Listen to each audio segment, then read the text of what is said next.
할렐루야. 모든 영광 하나님께 올려드립니다. 감사합니다. 은혜 받을 하나님 말씀은 말라기 2장 17절에서 3장 12절까지 말씀이 되겠습니다. 말라기 2장 17절에서 3장 12절까지 말씀. 먼저 교회 소식을 알려드립니다. 교회 실시간 예배가 유튜브에서 오전 11시 예배, 새벽 5시 예배, 금요 철야 8시 예배가 실시간 방송이 됩니다. 참고해 주시기를 바랍니다. 오늘 11시 예배를 마치고 점심 식사한 후에 총여선교회 단합대회가 있겠습니다. 장소는 에코랜드에서 행사를 갖게 되는데 교회 차량을 이용해서 함께 출발하도록 그리하겠습니다. 오늘 오후 예배는 없습니다. 꿈미 유치부에서 성경정 성교육을 부모와 함께 진행을 하고 있습니다. 지금 지하성전에서 우리 어린 생명들과 학부모들이 함께 이 성교육을 하고 있습니다. 6월 12일 오늘 그 다음에 다음 주 19일 날 이래서 2번 행사를 진행합니다. 꿈미 컨퍼런스가 5월 14일 날 화요일 날 7시에 제주도에서 저희 교회에서 이렇게 중심으로 해서 컨퍼런스가 있습니다. 기도해 주시기를 바랍니다. 고향교회를 방문하는 행사 프로그램이 있어서 호남 지역의 선교지 탐방과 고향을 방문하고 돌아오도록 하겠습니다. 위에서 기도해 주시기를 바랍니다. 다음 주는 케냐에서 선교하고 있는 이원철 선교사님이 아마 이렇게 선교사님들로 이루어진 선교팀들 한 10가정이 성산포 지역에서 한 달 동안 거기에서 이렇게 숙소를 정해놓고 세미나를 한다고 어제 내려왔다고 하는 연락을 받아서 다음 주는 저희 교회에 와서 말씀을 전하고 선교 보고하는 시간을 갖도록 그리하겠습니다. 여러 차례 말씀을 드렸던 것처럼 케냐에 있는 우리 이원철 선교사님은 지금 굉장히 힘들고 어려운 육신적인 면에서는 암 수술을 받은 상황 가운데 있었고 힘들지만은 지금 케냐에서 모슬렘 사람들에 의해서 500만 원의 현상금이 붙은 사람입니다. 여러분들은 고발하면 안 되고 모슬렘 사람들이 고발하면은 500만 원을 주겠다 할 정도로 이렇게 거기에서 이렇게 힘들고 어려운 가운데서 사역을 하고 있는데 어떻게 사역하고 있는가 다음 주 9시 예배와 11시 예배 선교 보고 듣고 말씀을 듣고서 헌금하는 시간을 갖도록 그리하겠습니다. 오늘 점심은 저희 가정에서 준비했습니다. 감사를 드리고요. 총여선교 단합대회 때 필요한 코디 화장지를 우리 김웅란 장로님 가정에서 이렇게 후원해 주셨습니다. 감사를 드립니다. 자, 하나님의 말씀은 말라기 2장 17절에서 3장 1절에서부터 12절까지 말씀을 보도록 하겠습니다. 제가 한 절 읽고 여러분들이 한 절 읽도록 그리하겠습니다. 큰 소리로 교독합니다. 너희가 말로 여호와를 괴롭게 하고도 이르기를 우리가 어떻게 여호와를 괴롭혀 드렸나이까 하는도다. 이는 너희가 말하기를 모든 악을 행하는 자는 여호와의 눈에 좋게 보이며 그에게 기쁨이 된다 하며 또 말하기를 정의의 하나님이 어디 계시냐 함이니라. 만군의 여호와가 이르노라. 보라 내가 내 사자를 보내리니 그가 내 앞에서 길을 준비할 것이요 또 너희가 구하는 바 주가 갑자기 그의 성전에 임하시리니 곧 너희가 사모하는 바 언약의 사자가 임하실 것이라. 그가 임하시는 날을 누가 능히 당하며 그가 나타날 때에 누가 능히 서리요 그는 금을 연단하는 자의 불과 표백하는 자의 잿물과 같을 것이라. 그가 은을 연단하여 깨끗하게 하는 자같이 앉아서 네 자손을 깨끗하게 하되 금은같이 그들을 연단하리니 그들이 공의로운 제물을 다 여호와께 바칠 것이라. 그때 유다와 예루살렘의 봉헌물이 옛날과 고대와 같이 나 여호와께 기쁨이 되려니와 내가 심판하려 너에게 임할 것이라. 점치는 자에게와 간음하는 자에게와 거짓 맹세하는 자에게와 품꾼이 사기에 대하여 억울하게 하며 과부와 고아를 압제하며 나그네를 억울하게 하며 나를 경외하지 않은 자들에게 속히 증언하리라. 여호와가 말하였느니라. 나 여호와는 변하지 아니하시나니 그러므로 야곱의 자손들아 너희가 소멸되지 아니하느니라. 만군의 여호와가 이르노라. 너의 조상들이 날로부터 너희가 나의 규례를 떠나 지키지 아니하였도다. 그런즉 내게로 돌아오라. 그리하면 나도 너희에게로 돌아가리라 하였더니 너희가 이르기를 우리가 어떻게 하여야 돌아가리까 하는도다. 사람이 어찌 하나님의 것을 도적질하겠느냐? 그러나 너희는 나의 것을 도적질하고도 말하기를 우리가 어떻게 주의 것을 도적질하였나이까 하는도다. 이는 곧 11조와 봉헌물이라. 너희 곧 온 나라가 나의 것을 도적질하였으므로 너희가 저주를 받았느니라. 만군의 여호와가 이르노라. 너희 온전한 11조를 창고에 들여 나의 집에 양식 있게 하고 그것으로 나를 시험하여 내가 하늘문을 열고 너희에게 복을 쌓을 것이 없도록 붙지 아니하나 보라.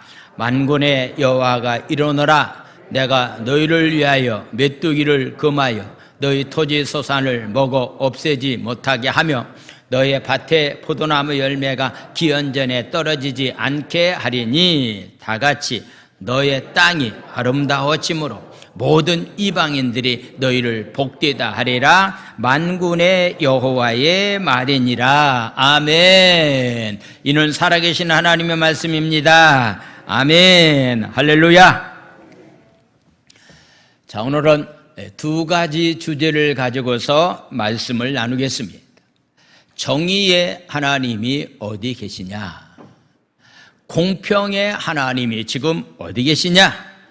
진실을 행하시는 하나님이 어디 계시냐라고 하는 그런 질문을 말라기 선지자 당시의 백성들이 하나님 앞에 그런 동일한 질문을 던지게 됩니다. 근데 그 질문은요, 하박국 선지자 당시에도 하나님 앞에 질문을 던지고 있습니다. 하나님은 정의로우신 하나님인데 그 정의로우신 하나님이 어디 계시느냐? 불법을 행하는 사람들이 잘 먹고 잘 사는데 하나님이 어디 계시냐면서 하나님을 향해서 찾고 하나님을 향해서 원망하고 불평하는 그런 모습을 보게 됩니다. 그런데 하박국 선지자는 그 물음에 대해서 대답은 이런 대답입니다. 오직 의인은 믿음으로 말미암아 산다. 우리 신앙인들의 삶은 믿음으로 사는 삶이 되어야 된다라고 하는 것을 강조하고 있는 그런 모습을 보게 됩니다. 정의의 하나님이 과연 어디 계신가라고 하는 것에 대해서 말라기 선지자를 통해서 이렇게 또 말씀하고 있는데 왜 그랬을까라고 하는 것은 악인의 형통함을 보고서 왜 하나님이 그냥 놔두느냐라고 하는 그런 얘기입니다. 오늘 일부 예배 때는 북한에서 이렇게 탈북한 세터민 집사님들이 이렇게 두 분이 또 예배에 참석했는데요. 아마도 그분들을 만나서 얘기를 들어보면은 하나님 앞에 하소연하는 내용 가운데 하나는 왜 북한의 지도자인 김정은을 왜 하나님이 그냥 내버려 두느냐. 그 때문에 고통당하는 사람들이 많이 있는데 무엇 때문에 그냥 내버려 두느냐라고 하는 것에 대한 마음이 가득 차 있고 있는 그런 모습을 보게 됩니다. 근데 저희 교회 출석하고 있는 집사님 한 분은요, 그래도 이렇게 북한에서 이렇게 탈북한 사람들을 세터민이라고 말합니다. 세터민들이 신앙생활하는 것도 중요한데 거기에서 태어난 어린 생명들을 미래를 위해서 그들에게 좀 복음을 전하기를 힘쓰고 있는 아름다운 삶의 모습을 보게 됩니다. 두 번째 주제는요, 하나님께 돌아가는 방법입니다. 어떻게 우리가 하나님 앞에 돌아가겠는가라고 하는 그런 얘기입니다. 하나님께 돌아가는 방법을 잘 모르면은 하나님을 우리는 만날 수가 없다. 오늘 하나님께 돌아가는 구체적인 방법이 무엇인가라고 하는 것에 관해서 말씀을 드리겠습니다. 우리 신자들 중에는요, 하나님을 믿지 않고 교회를 조롱하는 사람들은 정직하게 행하지도 않았는데 왜 그들은 잘 삽니까? 왜 악을 행하는 사람들이, 법을 위배하는 사람들이 무엇 때문에 잘 삽니까? 말씀대로 살려고 하는 사람들이 왜 무엇 때문에 힘듭니까? 라고 해서 이렇게 가끔 이런 이야기를 하는 그런 경우도 없지 않아 있습니다. 그것은 바로 하박국 선지자나 말라기 선지자뿐만 아니라 시편에서도 동일하게 말씀하고 있는데, 시편 37편 1절에서부터 3절까지의 말씀을 보도록 하겠습니다. 시편 기자가 뭐라고 말하고 있는가? 악을 행하는 사람들 때문에 우리 주위에서요, 법을 벗어난 가운데서 특별히 정치하는 사람들이 불법을 행하면서 이렇게 정치하는 사람들이 많이 있는데, 그들 때문에 너희들은 불평하지 말라. 때로는 저도 그들 때문에 여러 사람들에 대해서 이야기를 합니다마는, 불의를 행하는 자들 때문에 시기할 만한 이유가 없다. 그냥 내버려 두라고 하는 그런 얘기입니다. 왜냐하면은 2절은 이렇게 말씀합니다. 그들은 풀과 같이 속히 배임을 당하게 될 것이다. 푸른 채사같이 세잔해야 될 것이다 라고 하는 것은 잠시 있다가 풀처럼, 잠시 있다가 없어지는 채소같이 되기 때문에 그들 때문에 원망하거나 불평하지 말고, 그 일로 인해서 너희들은 시험 들지 말고 오히려 그들이 하나님 앞에 돌아오기를 위해서 기도하는 자로서의 삶을 살아가는 삶이 되어야 된다라고 하는 것을 말씀하고 있습니다. 그래서 왜 정의의 하나님이 어디 계십니까? 라고 하는 그런 질문에 대해서 오늘 성경은 뭐라고 대답하고 있는가? 하나님 앞에 돌아가는 방법이 구체적으로 어떤 것인가? 라고 하는 것을 말씀을 드릴 텐데, 먼저는 정의의 하나님이 과연 어디 계신가? 오늘 17절에 나와 있는 말씀을 한번 보겠습니다. 2장 17절 말씀. 너희가 말로 여호와를 괴롭게 한다. 여러분들이 이렇게 이야기하면은 여호와 하나님을 괴롭게 하는 그런 행위다라고 하는 그런 얘기입니다. 지금까지는 몰라서 여호와 하나님을 괴롭게 하는 자로서의 삶을 살았다고 한다면은, 오늘 성경에서 말하고 있는 말씀을 우리가 정확히 깨닫고 더 이상 이제부터는 여호와 하나님을 괴롭게 하는 일이 우리 가운데 있어서는 안 됩니다.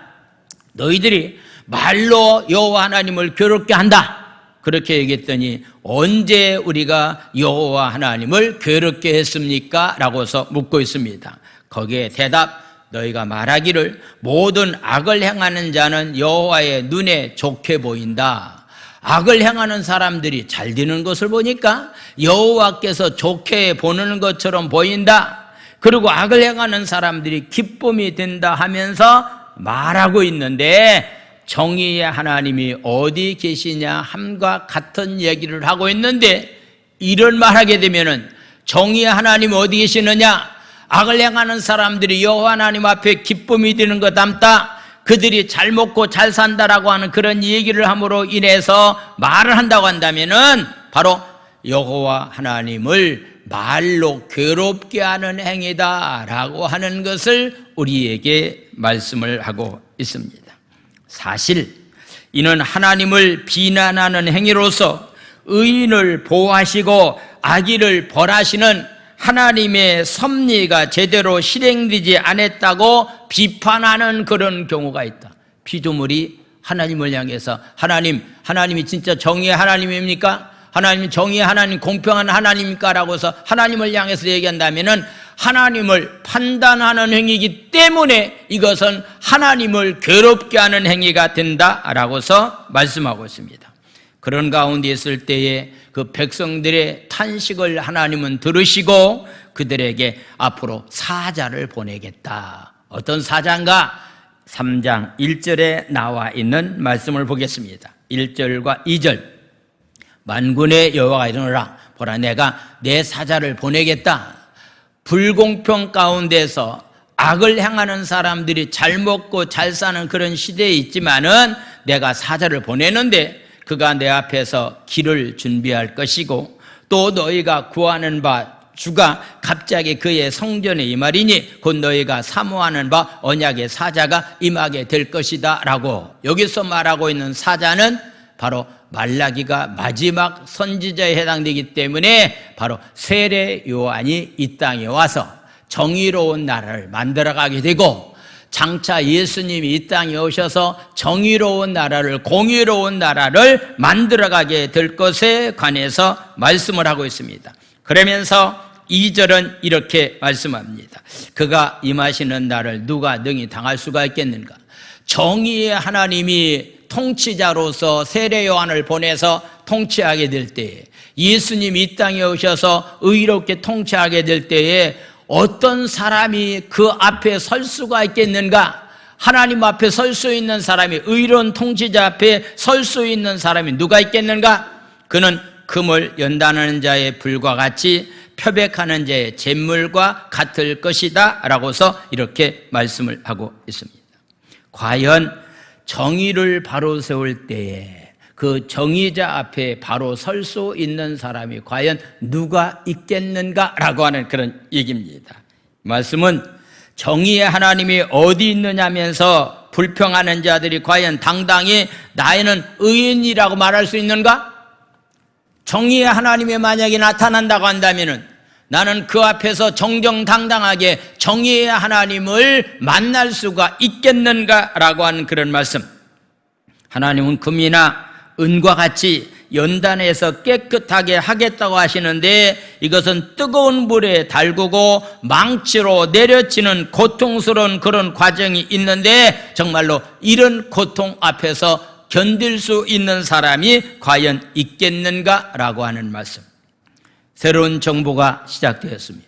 새로운 정부도 똑같이 정의로운 나라, 공정한 나라, 공평한 나라를 만들어 가겠다라고서 대통령이 이야기를 하고 있습니다. 근데 아마도요, 이런 나라를 만들어 가려면은요, 여러 가지 복잡스러운 일들이 많이 있고 해결함을 받아야 될 만한 그런 일들이 굉장히 많이 있기 때문에, 잘못하게 되면은 당하는 사람들은 정치 보복이라고도 또 이야기할 수 있는 상황이 있기 때문에, 정의로운 나라, 공평한 나라를 세워간다라고 하는 것이 말대로 쉬운 것은 아니다라고 하는 것을 보게 됩니다. 하나님 앞에서 정의를 부르짖고 왜 당장 심판하지 않느냐고서 말하려면은 자기는 죄가 없는 확신을 가지고 있는 사람만이 그런 이야기를 할 수 있다라고 생각을 해보게 됩니다. 요즘 내로남불이라고 하는 말이 우리나라에서 너무 많이 사용되기 때문에 세계어 사전에 기록될 정도가 되었다라고 하는 그런 이야기를 듣습니다. 내가 하면은 사랑이고 다른 사람이 하면은 어떤 면에서 불륜이다라고 얘기하는 것이 내로남불이라는 얘기가 아닙니까? 혹시 저와 여러분들이 삶 가운데서도요, 정말로 이런 모습이 있지 않는가라고 하는 것을 생각해 보면서 우리가 어떻게 삶을 살아가야 될 것인가, 현장에서 가늠하던 잡힌 여인의 모습 가운데서 우리에게 주는 교훈이 있는데, 요한복음 8장 3절에서부터 11절까지 나와 있는 말씀을 보겠습니다. 서기관들과 바리새인들이 음행 중에 잡힌 여자를 끌고 와서 예수님 가운데 세웠습니다. 4절 말씀, 예수께서 말하되 선생님이여, 이 여자가 현장에서 가늠하다가 잡혔습니다. 예수님께 이야기를 합니다. 5절 말씀, 모세는 율법에 이러한 여자들은 돌로 치라 명하였는데 선생님은 어떻게 하겠습니까? 라고서 말하고 있습니다. 6절 말씀, 그들이 이렇게 말하면 고발할 만한 조건을 얻고자 해서 예수를 시험해서 넘어지게 하기 위함이다 라고서 말합니다. 예수께서 몸을 굽히사 손가락으로 땅에 글씨를 쓰기를 시작을 했다. 7절에 나와 있는 말씀, 그들이 묻기를 맞이하는지라 이에 일어나 이르시되, 다 같이 한번 읽겠습니다. 시작. 너희 중에 죄가 없는 자가 먼저 돌로 치라 하시고, 8절 말씀, 다시 몸을 굽혀 손가락으로 땅에 글씨를 쓰시고 난 다음에 9절 말씀을 보겠습니다. 9절, 그들이 이 말씀을 듣고 양심의 가책을 느껴 어른으로 시작해서 젊은이까지 하나씩 나가고, 오직 예수와 그 가운데 섰는 여자만 현장에 남아 있었습니다. 10절, 11절 말씀을 읽겠습니다. 예수께서 일어나 여자 위에 아무도 없는 것을 보고 이르시되 여자여 너를 고발하던 그들이 어디 있느냐, 너를 정죄한 사람들이 어디 있느냐고 말씀하고 있습니다. 11절은 다 같이 읽겠습니다. 시작. 대답하되 주여 없나이다. 예수께서 이르시되 나도 너를 정죄하지 아니하노니 가서 다시는 죄를 범하지 말라 하시니라. 아멘. 바로 현장에서 간음하다 잡힌 여인에 관해서 우리에게 주는 교훈이 여러 가지 있지만 그 중에 하나, 너희 중에 죄가 없는 사람이 먼저 돌로 치라고 하는 주님의 말씀을 우리는 항상 귀담아 듣고서 신앙생활하는 것은 참 중요합니다. 내가 다른 사람을 어떤 면에서 비판하기 전에 나는 그 비판을 받을 만한 것이 나에게는 없는지, 다른 사람에 대해서 내가 정죄하기 전에 나는 다른 사람을 통해서 정죄받을 만한 것이 없는지를 생각하면서 내가 진짜 하나님 앞에서 진짜 의롭고 정정당당하다면은 내가 돌로 칠 수 있겠지만은 그렇지 못한 점이 있다고 한다면은, 우리가 가져야 될 만한 자세가 있다고 한다면은 함부로 원망과 불평하고 공의와 정의를 얘기한다면서 말하는 그 자체는 내가 그렇게 삶을 살지 못하면서 다른 사람을 정죄하고 비난하는 그 행위는 하나님 앞에 올바르지 못한 행위고, 그렇게 삶을 살아가는 것은 여호와를 괴롭게 하는 일이다라고서 말씀하고 있습니다. 우리는 더 이상 여호와 하나님을 괴롭게 하지 말고, 혹시라도 그렇게 삶을 살아가는 자들의 모습이 우리 눈에 보이거들라 우리가 그들의 영혼을 위해서 하나님 앞에 기도하고 그들이 하나님 앞에 돌아올 수 있도록 하는 자로서의 삶을 살아갈 수 있는 그런 귀한 삶들이 다 되기를 예수님의 이름으로 축원을 드립니다. 할렐루야. 왜냐하면 하나님은 반드시 그들이 회개하고 돌아오지 않으면은 반드시 죄를 지은 것에 대한 죄값을 반드시 하나님은 치르게 만들기 때문이다라고 하는 그런 말씀입니다. 4절과 5절에 나와 있는 말씀을 보겠습니다. 유다 백성들을 향해서 하나님은 이렇게 말씀합니다. 그때에 유다와 예루살렘의 봉헌물이 옛날과 고대와 같이 나 여호와께 기쁨이 들 수 있다. 너희들이 올바른 가운데서 믿음을 가지고 삶을 살아가면서 하나님 앞에 드린 제물이 하나님 앞에 기쁨이 들 수 있다라고서 이렇게 말씀하면서 5절은 이렇게 이야기를 하고 있습니다. 자, 5절 말씀. 내가 심판한다. 너희에게 심판이 임한다. 점치는 자에게와 간음하는 자에게와 거짓 맹세하는 자에게와 품꾼의 싹에 대해서 억울하게 하며 과부와 고아를 압제하며 나그네를 억울하게 하며 나를 경외하지 않은 자들에게 속히 증언하리니 만군의 여호와가 말하였다라고서 말씀하고 있는 겁니다. 불법을 행하는 사람들, 특별히 5절에 나와 있는 말씀은 오늘날 현실적으로도 이런 말씀 가운데서 삶을 살아가는 사람들이 있는데, 이런 사람들에 대해서는 하나님은 반드시 무섭게 심판하실 것에 관해서 하나님은 말씀하고 있습니다. 왜냐고 묻는다고 한다면은 6절은 이렇게 말씀하고 있습니다. 나 여호와는 변하지 않는 하나님이다. 하나님은 영원히 변하지 않는다라고 하는 그런 얘기입니다. 그렇기 때문에 잘못한 것에 대해서 당장에 그냥 그들이 잘 사는 것처럼 보이지만은 의로우신 하나님이, 공의로운 하나님이 반드시 갚아주신다라고 하는 그런 사실을 말씀하고 있습니다. 그래서 이스라엘 민족들을 향해서 그러므로 야곱의 자손들아 너희가 소멸되지 아니하는다. 왜냐하면 너희들이 잘못된 자리에서 돌아와서 올바른 하나님 앞에 제사의 삶을, 예배의 삶을 드리게 되면 하나님은 절대로 너희들을 처벌하지 않는다라고 하는 것에 대해서 이야기를 하고 있습니다. 왜 하나님이 공의를 바로 세우지 않습니까? 왜 악인들이 득세합니까? 정의의 하나님이 어디 계십니까? 라고서 이렇게 질문했던 그들을 향해서 하나님은 대답합니다. 정의의 칼날 앞에서 설 수 있는 사람이 그리 많지 않다라고 하는 그런 얘기입니다. 저와 여러분들도 정의의 하나님 앞에서 정말 우리가 똑바로 설 수 있는 자가 될 수 있느냐라고서 묻는다고 한다면은요, 확실하게 나는 정의의 하나님 앞에 똑바로 설 수 있습니다라고서 이야기할 수 있는 자가 없다라고 하는 것을 우리에게 말씀을 하고 있습니다. 그래서 우리는 하나님의 때를 기다리는 지혜가 필요합니다.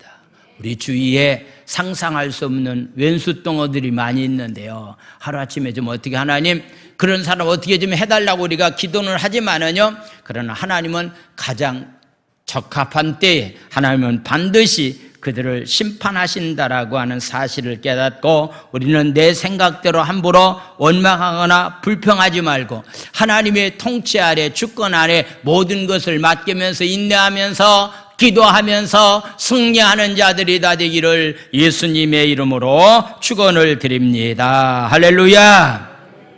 두 번째는요, 우리가 잘 아는 말씀인데요, 이 말씀은 저도 이렇게 설교를 준비하면서 이 말씀을 하면 또 마음에 부담을 느끼는 사람도 있고, 목사가 또 돈 얘기하는구나 라고 하는 그런 생각을 할 수도 있기 때문에 조심스럽게 제가 말씀을 준비하면서 이 시간에 말씀을 드리겠습니다. 저는 기록된 하나님의 말씀을 여러분들에게 증거하겠습니다. 그 말씀을 순종하고 실천하는 것은 여러분들이 자신에게 달려있다라고 하는 것을 알고서 말씀을 드리겠습니다. 학개와 스가랴의 메시지를 듣고 성전 공사가 완공이 되고 유대인들은 기쁜 마음을 가지고 성전에 들어가서 하나님 앞에 예배를 드렸습니다. 그런데요, 시간이 흐르면 흐를수록 성전과 제사를 유지하고 하나님을 섬기는 신앙적인 열정이 서서히 시들어가고 있는 그런 모습을 보게 됩니다. 코로나가 오랫동안 장기간 되자 예배가 무너진 자들이 많아졌기 때문에 이거 다시 예배가 회복된다라고 하는 거 굉장히 힘들다. 이번에 이렇게 법정에서 판결이 났습니다. 정부 차원에서 예배를 드리지 못하게 한 것은 불법이라고 하는 것이 정부 법원에서 판결이 났기 때문에 앞으로는 코로나보다도 더 어떤 것이 온다 할지라도 하나님 앞에 예배 드리는 일만큼은 우리가 멈춰서는 아니 된다라고 하는 것을 다시 한번 생각을 해보게 됩니다. 그래서 그들이 오랫동안 그들이 신앙생활하면서 성전에 나가서 하나님 앞에 예배 생활 드리는 일이 올바르지 못했습니다. 그래서 이스라엘 민족들의 역사를 보게 되면은 하나님을 섬기다가 금방 죄악에 빠지는 일들이 많이 있는 그런 모습을 보게 됩니다. 그럴 때마다 선지자들을 보내서 잘못된 자리에서 돌아와서 다시 하나님을 섬기다가 어느 정도 하나님을 섬기다가 또한 세상으로 나가서 하나님께로 무더운 채찍을 맞고 다시 돌아와서 하나님을 섬기는 그런 악순환이 이루어지고 있는 것이 이스라엘 민족들의 역사였다라고 하는 것. 아마도 저와 여러분들이 신앙생활이 그렇게 하는 그런 경우들이 굉장히 많이 있는 그런 모습을 보게 됩니다. 오늘 말라기서는 이렇게 얘기합니다. 너희들이 하나님 앞에 돌아와야 된다. 하나님 앞에 돌아와야 된다. 어떻게 우리가 하나님 앞에 돌아가야 되겠는가? 바로 이스라엘 민족들은요, 하나님 앞에 돌아가야 된다고 말하니까요, 돌아가는 방법을 몰랐습니다. 혹시 여러분들이 하나님 앞에 돌아오는 방법을 잘 몰라서 그동안의 그 말씀대로 삶을 살지 못했다고 한다면은 오늘 다시 여러분들에게 말씀을 드립니다. 어떻게 우리가 하나님 앞에 돌아갈 수가 있겠는가? 7절에 나와 있는 말씀을 한번 보겠습니다. 7절 말씀. 만군의 여호와가 이르노라. 너희 조상들의 날로부터 너희가 나의 규례를 떠나 지키지 아니했고 그런즉 내게로 돌아오라. 그리하면 나도 너희에게로 돌아가겠다라고서 말씀하고 있습니다. 여러분들 이 말씀을 잘 귀담아 드려야 됩니다. 혹시 여러분들은 이렇게 기도할 수가 있습니다. 하나님 좀 나를 좀 가까이 해주세요. 하나님 좀 나에게 좀 돌아와 주세요 라고 하는 기도도 잘못된 기도는 아닙니다. 그러나 그보다 더 정확한 기도는 하나님, 내가 하나님을 가까이 하겠습니다. 내가 하나님을 가까이 하겠습니다. 그러니 하나님 나와 가까이 해달라고 하는 기도가 올바른 기도입니다. 내가 하나님 앞에 돌아가겠습니다. 그러니 하나님 나를 좀 만나주세요 라고 하면서 우리가 기도해야 되지. 하나님 돌아오시면 내가 만나겠습니다 라고 하는 것은 올바른 방법 아닙니다. 내가 먼저 하나님 앞에 돌아가겠습니다. 그러면 하나님은 나를 만나주시고 하나님은 돌아오시겠다라고서 우리에게 말씀하고 있습니다. 그런즉 내게로 네가 돌아와라. 그리하면 나도 너에게로 돌아가겠다. 그래서 하나님을 만나야만이 역사적인 사건이 우리 가운데 일어나지 않겠습니까? 하나님을 만나지 않는다고 한다면 역사적인 사건이 일어날 수가 없는데 하나님을 만나야 될 텐데 우리가 어떻게 하나님을 만납니까? 어떻게 우리가 하나님 앞에 돌아가야 됩니까? 라고 하는 그런 질문을 던지게 됩니다.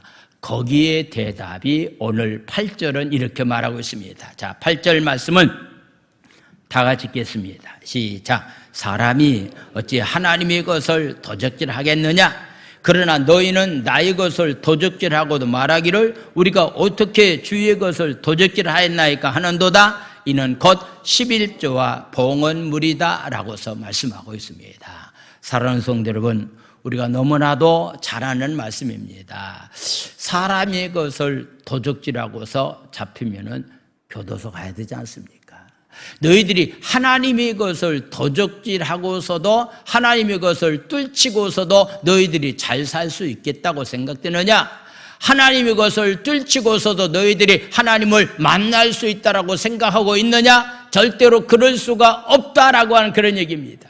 하나님께 돌아가서 하나님을 진정으로 만나는 방법이 있는데 그 방법은 너희들이 그동안에 11조와 헌물의 삶을 제대로 삶을 살지 못했다. 그렇기 때문에 너희들이 정확한 것을 하나님 앞에 11조의 물을 드려라. 헌물을 드리는 삶을 살아라. 이것이 바로 하나님 앞에 돌아가는 자의 삶입니다. 할렐루야. 기억하십시오. 하나님을 만나야 뭔가 이루어지지 않겠습니까? 하나님을 제대로 만나지 못한 가운데서는 우리의 삶 가운데 하나님의 역사가 일어날 수가 없다라고 하는 것. 그래서 하나님께 돌아가서 하나님을 만나는 방법은 바로 11조와 헌물을 드리는 삶이 되어야 된다라고 하는 것에 대해서 우리에게 말씀을 하고 있습니다. 당시 유다 백성들은요, 빈곤과 불신앙의 악순환을 경험하고 있었습니다. 주변 국가들과의 관계가 복잡해졌습니다. 경제가 굉장히 어려웠습니다. 백성들이 하나님 앞에 드리는 예물을 제대로 드리지 못했기 때문에 이런 일로 인해서 굉장히 힘들었습니다. 이런 상황이 되면은 제일 힘들어하는 사람이 있다고 한다면은 제사의 업무를 감당하고 있는 레위지파에 속한 사람들이죠. 왜냐하면은 백성들이 낸 11조를 통해서 그 당시에 레위지파 사람들이 제사장들이 삶을 살았는데 내야 될 만한 재물을 제대로 내지 못함으로 인해서 제사의 업무를 제대로 감당할 수 없는 가운데서 삶을 살아가는 그런 제사장들이 그 당시에 많이 있었다라고 하는 것을 보게 됩니다. 이런 상황 가운데 있었기 때문에 백성들에게 하나님의 복이 임할 수가 없었습니다.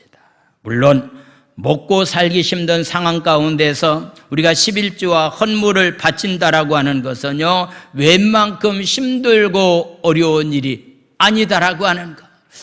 하나님께 감사한 것은 그래도 저에게 많은 성도님들이 빠짐없이 하나님의 정한 11조의 예물을 잘함으로 인해서 여기까지 교회가 이끌어오게 되었는데, 아마도 11조 하는 사람들 얘기를 들어보면은요, 처음 결단을 내리고서 시작할 때가 굉장히 어렵고 중간에 멈추지 않고서 끝까지 또 11조 생활한다라고 하는 것은 이것은 굉장히 힘들기 때문에 항상 마음 가운데 이렇게 새로운 결단을 가지고 믿음으로 극복할 수 있는 그런 삶이 우리 가운데 있어야 됩니다. 빈곤과 불신앙의 악순환을 끊으려면은 누군가는 엘리야를 대접한 사르밧과 같은 믿음의 결단이 우리 가운데 있어야 됩니다. 11조는 믿음의 결단입니다. 그 믿음의 결단을 통해서 하나님은 귀한 역사를 이끌어가기 때문에 오늘 성경은 말합니다. 나를 너희들이 한번 시험해 보라고 말씀하고 있습니다. 나를 너희들이 한번 시험해 보라. 10절에 나와 있는 말씀을 보겠습니다. 10절 말씀 뭐라고 말씀하고 있는가? 만군의 여호와가 이르노라 너희의 온전한 11조를 창고에 들여서 나의 집에 양식 있게 하고 그것으로 나를 한번 시험해 보라. 다른 말씀보다는 하나님을 한번 시험해 보라고 하는 그 말씀처럼 이렇게 말하고 있는 것은요, 11조의 삶을 통해서 하나님은 하늘의 문을 여시고 창고가 쌓을 수 없을 정도로 차고 넘치는 그런 복을 주신다고 약속하셨기 때문에 한번 하나님 앞에 시험해 보라고 하는 그런 말씀입니다. 11조 생활을 잘하시는 분들은 더욱더 온전한 11조 생활에 힘쓰시고, 아직도 11조 생활을 하지 못하고서 있는 사람이 있다고 한다면은 수입이 없다 할지라도 생활비에 대한 11조만큼은 여러분들이 정확하게 하나님 앞에 드리기를 힘쓰는 자들이 되어야 된다. 하나님을 시험해보라. 반드시 하나님께서는 놀라운 은혜와 축복을 주시는데, 구체적인 면에서 오늘 11절과 12절은 이렇게 축복을 우리에게 말씀하고 있습니다. 11절 말씀, 만군의 여호와가 이르노라 너가 너희를 위하여 메뚜기를 금한다. 너희 토지 서산을 먹어 없애지 못하게 하겠다. 너희 밭의 포도나무 열매가 기한 전에 떨어지지 않게 하는 놀라운 은혜와 축복을 주시겠다라고서 이렇게 말씀하고 있습니다. 바로 메뚜기를 금하여 주신다라고 하는 것은 황충을 금하여 주신다라고 하는 그런 말씀입니다. 아마도 중동 지역에서는요, 아마도 농사 짓는데 가장 힘든 것이 있다고 한다면은 비가 와야 될 만한 시기에 비가 오지 않으므로 굉장히 힘들어하고, 농사를 짓고 난 다음에요, 메뚜기 떼가 날라오면은요, 태양의 빛이 보이지 않을 정도로의 메뚜기 떼가 날라와서 잠깐 밭에 앉아서 날아가도 농산물이 다 피해를 입는 그런 일이 있는 것이 바로 중동 지역에서 농사 지을 때 일어나는 일입니다. 우리 성경은 우리에게 말씀하고 있습니다. 메뚜기 떼를 금하여 주신다. 너의 밭에 포도나무 열매가 기한 전에 떨어지지 않는다. 바로 이스라엘 팔레스타인 지역은 무화과와 포도나무 농사가 굉장히 많은 지역인 것을 보게 되는데, 기한 전에 포도나무 열매가 떨어지지 않는다. 제가 돈 10,000원을 주고서 지나가다가요, 고추 모종을 사다가 더 심어놨는데요, 꽤 많이 열렸어요. 꽃이 피더니 많이 열렸는데 저거 영양가를 제대로 주지 않으면은 그냥 떨어질까 걱정이 됩니다. 만약에 적당한 영양을 제대로 주지 않는다고 한다면요, 그냥 어떤 면에서 이렇게 열매가 떨어지는 그런 경우도 있는 그런 모습을 보게 됩니다. 기한 전에 포도 열매가 떨어지지 않게 한다. 여러분들이 자녀들의 삶 가운데서도 기한 전에 어떤 특별한 일이 없게 하시고 그 자녀들의 삶을 하나님은 책임져 주시겠다라고 하는 그런 말씀이 바로 오늘 성경에 나와 있는 말씀입니다. 여러분들의 삶뿐만 아니라 여러분들이 자손 대대에 하나님께서 축복된 삶을 살아갈 수 있도록 하나님께서 역사해 주시겠다라고 하는 그런 말씀입니다. 그러면서 12절에 나와 있는 말씀을 다시 한번 보겠습니다. 12절, 너의 땅이 아름다워짐으로 모든 이방인들이 너희를 복되다 하리라. 만군의 여호와의 말이니라. 혹시 여러분들이 미국의 뉴욕에 가서 바로 뉴욕의 거리 가운데 가게 되면요, 록펠러라고 하는 거리가 있습니다. 미국의 아주 유명한 부자지요. 아주 얼마나 건물이 많고 얼마나 길이가 긴지 그 거리를 가다 보면 록펠러의 그 깃발이 이렇게 휘날리고 있는 그런 모습을 보게 됩니다. 세계적인 부자입니다. 그는 말합니다. 어떻게 이런 부자가 되었느냐고 묻는다고 한다면은 예배 때마다 제일 앞자리에 가서 앉으라고 하는 어머니의 말씀대로 예배를 잘 드렸다라고 하는 거. 열애하나는 내 것이 아니고 하나님의 것이기 때문에 11주의 삶을 너희들은 잘 드려야 된다라고 하는 그런 말씀 따라서 이렇게 순종하면서 삶을 살았더니 세계적인 갑부 부자가 되어서 오늘날도요 뉴욕에서 나오는 소득세를 록펠러 재단에서 다 감당한다라고 하는 이야기가 있습니다. 11조 생활의 축복이 바로 그들에게 임했다라고 하는 걸 보게 됩니다. 그래서 너희 땅이 아름다워짐으로 이방인들이 너희를 복되다 하리라 만군의 여호와의 말이니라. 할렐루야. 그래서 주위에 있는 사람들 중에서 저 사람은 예수 믿었더니 기도하는 사업장이 되었더니 11조 생활하는 가정이 되었더니 하나님께서 이렇게 놀랍도록 축복해 주셨다라고 하는 것을 많은 사람들에게 간증거리가 될 수 있는 자로서의 삶을 살아가는 그 자세가 반드시 저와 여러분들이 삶 가운데 있어야 된다라고 하는 것을 말씀합니다. 하나님은 드리는 양보다도 우리의 마음에 중심을 보신다라고 하는 것. 자기 수입이 많으면은 많은 것을, 적으면은 적은 것을 하나님 앞에 드리는 가운데서 삶을 살아가는 삶이 바로 우리의 삶이 되어야 됩니다. 마태복음 25장에 보면은요 달란트의 비유가 있습니다. 5달란트 받은 사람은 착하고 충성된 종이라고 하는 칭찬을 받았습니다. 근데 1달란트 받은 사람은 악하고 게으른 종이라고 하는 그런 책망을 받게 되었습니다. 물론 장사를 하지 않았기 때문에 게으른 종인 것은 틀림이 없습니다. 근데 왜 악하다라고 얘기했을까라고서 묻는다고 한다면은 하나님이 주신 은사를 무시했습니다. 업신여겼습니다. 작은 것이라고 소홀히 했습니다. 그 결과로 인해서 이렇게 악하고 게으른 종으로서의 책망을 듣는 자가 되었다라고 하는 것을 보게 됩니다. 우리는 하나님 앞에서 정말로 어떻게 내가 삶을 살아가야 될 것인가, 우리는 작은 것, 큰 것을 떠나서 하나님 앞에 온전히 11조의 예물을 드리는 가운데서 삶을 살아가는 삶이 되어야 됩니다. 혹시 여러분들 가운데서 11조 안에서 구제하고 선교하는데 만약 그것을 사용한다고 한다면 이것도 올바른 방법 아닙니다. 11조는 11조 뿐이지 선교와 구제 헌금은 거기에 해당되지 않는다라고 하는 것도 이렇게 생각을 해보게 됩니다. 지난주에 저와 가장 가까이 사는 사람이 호주머니에 있는 봉투에 돈이 있는데 잊어버렸습니다.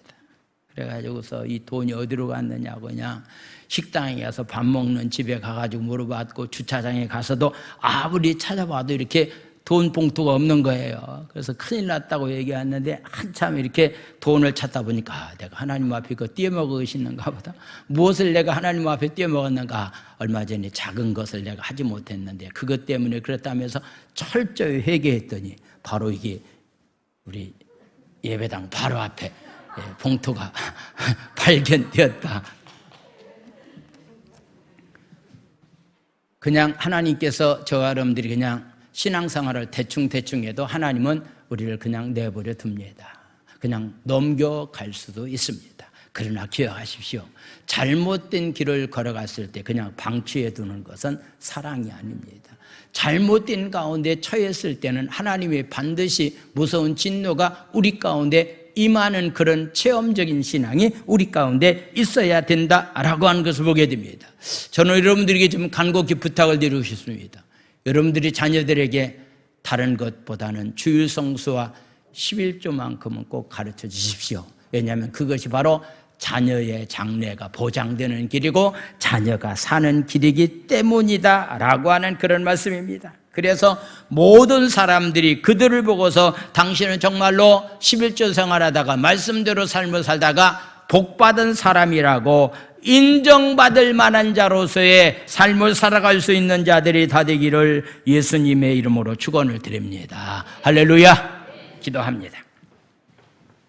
이 시간에 두 가지 말씀을 가지고서 한번 기도합니다. 불의한 자들의 모습을 보고 하나님께 원망 불평하지 말고 그들의 영혼들을 위해서 기도하는 자로서의 삶을 살아가는 삶들이 되기를 원합니다. 하나님이 주신 것 11조 생활 철저히 해서 하나님의 축복을 자손 대대에 하나님 흘러보낼 수 있는 그런 귀한 삶들이 되게 해달라고 우리 주여 삼창한 다음에 우리 통성으로 힘있게 부르짖어 기도합니다. 주여 주여 주여. 하나님 아버지 하나님 감사를 드립니다. 하나님 아버지 감사를 드립니다. 오늘도 하나님 아버지 귀한 말씀 가지고 기도합니다.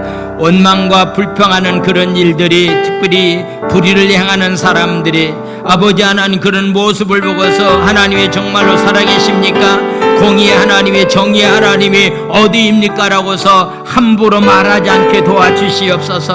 아버지 그런 말은 여호와 하나님을 괴롭게 하는 말이라겠사온데, 하나님은 반드시 아버지 하나님 불법을 행하는 사람들을 심판하여 주시는 분이다라고 하는 사실을 확실히 믿는 믿음을 가지고 하나님 삶을 살아가는 자들이 다 될 수 있도록 은혜 위에 은혜를 하나님 아버지여 더하여 주시옵소서. 아버지 우리 하나님이 우리에게 주신 것 하나님 철저한 11조 생활을 통해서 하나님 아버지여 귀한 전에 포도 열매가 떨어지지 않게 도와주시고 아버지 황충을 하나님 금하여 주시옵소서. 그래서 자손 대대가 하나님 주시는 축복을 마음껏 누리면서 하나님 삶을 살아갈 수 있는 아버지여 귀한 삶들이 다 될 수 있도록 은혜 위에 은혜를 하나님 아버지 더하여 주시옵소서. 하늘의 하나님 아버지를 찬양합니다. 하나님 감사를 드립니다. 찬양합니다. 감사를.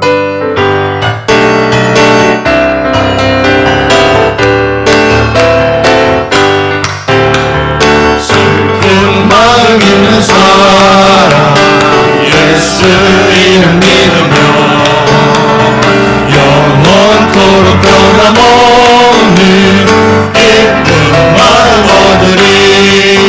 예수의 이름은 세상의 소망이요 예수의 이름은 천국의 기쁨일세. 거룩하신 주의 이름 너의 방패 삼아라. 환난 시험 당할 때에 주께 기울여라. 예수의 이름은 세상의 소망이요 예수의 이름은 천국의 기쁨일세. 존귀하신 주의 이름 우리 기쁨 되도다. 주의 불에 안길 때에 기뻐 찬송 부르리. 예수의 이름은 세상의 소망이요 예수의 이름은 천국의 기쁨일세. 우리 발길 나가는 보좌 앞에 나가 왕의 왕께 경배하며 멸류관을 드리니.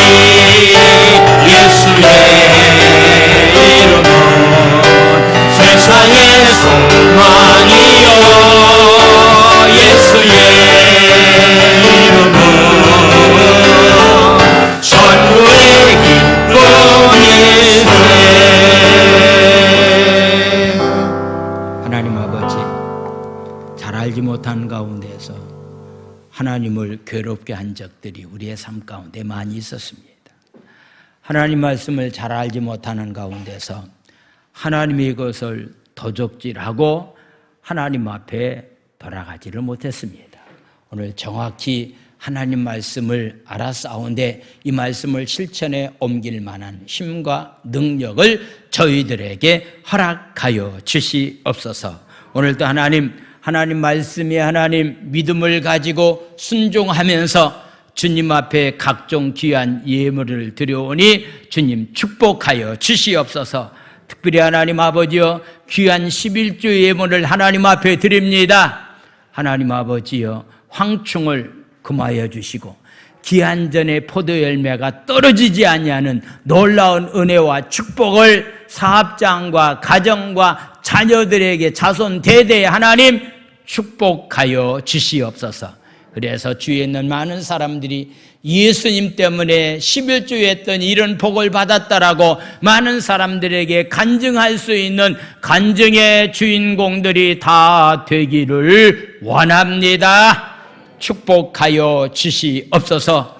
오늘도 하나님, 육신의 연약함 때문에 주님 전을 찾지 못하는 자들, 하나님의 은혜가 그들에게 임하기를 원합니다. 육체의 강건한 몸을 하나님 아버지 허락하여 주시고, 특별히 하나님 코로나 때문에 예배가 무너져서 오늘도 주님 앞에 참석하지 못한 자들이 있습니다. 주여 국률과 자비를 하나님 허락하여 주셔서 다시 그가 예배가 회복되는 귀한 역사가 나타날 수 있도록 복 내려 주시옵소서. 오늘 또 여러 가지 귀한 예물을 주님 앞에 드립니다. 오늘 단합대회를 위해서 이렇게 또 귀한 후원한 사랑하는 장로님과 사업장과 가정을 주께서 축복하여 주시옵소서. 오늘 오후에 있을 우리 총교선교회 단합대회 후에 오가는 일에 주의 은혜가 충만히 임하기 원합니다. 예수님의 이름으로 감사하며 축복 기도 드려옵나이다. 아멘.